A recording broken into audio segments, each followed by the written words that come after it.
Hey, Rachel here. I wanted to do a quick video going over some updates from the last year and also responding to one of the questions that I get asked the most, which is how in the world did I end up in Russia? So, as many of you know, I'm a journalist originally from Texas and I'm currently working in Moscow. So, I've been working as an independent journalist for nearly a decade now. I started my career freelancing back when I was in college, and then after I graduated, I went on to join RT America as a correspondent at their headquarters in Washington, D.C. in 2018. I spent 3 years there reporting on topics that included foreign policy, government corruption, and media hypocrisy. I covered everything from national elections to protests on the streets of D.C. to meetings with foreign leaders at the White House. When it came to news in our nation's capital, there was truly no shortage of it. In 2021, I joined RT's international economics, business, and technology show Boom Bust as a co-host. There, I got to explore some of the most important issues affecting the global economy at a pivotal time in history. And I had the privilege of interviewing the best in the industry,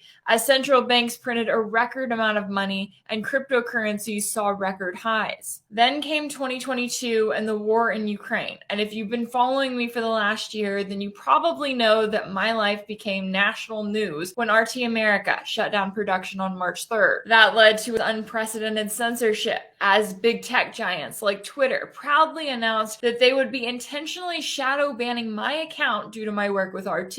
So in the face of unprecedented censorship and uncertainty, I decided to step completely out of my comfort zone, and I accepted an offer from RT International to relocate to Moscow. And before you ask, no, I don't speak Russian, and I had never been to Russia before I arrived here back in June. But I am a journalist, and the opportunity to be in the largest country in the world, as it becomes the most sanctioned nation in the world, with the US and its allies imposing an unprecedented campaign against it, is something that I believe is an incredibly unique experience. For years now, so much of my work has centered around the hypocrisy of the establishment media, especially as it relates to their coverage of Western foreign policy. And nowhere is that more prevalent right now than when it comes to their coverage of the conflict in Ukraine. Not only is it aggressively one-sided, but it's also presented almost entirely without context. And while many Americans may see this conflict as largely insignificant,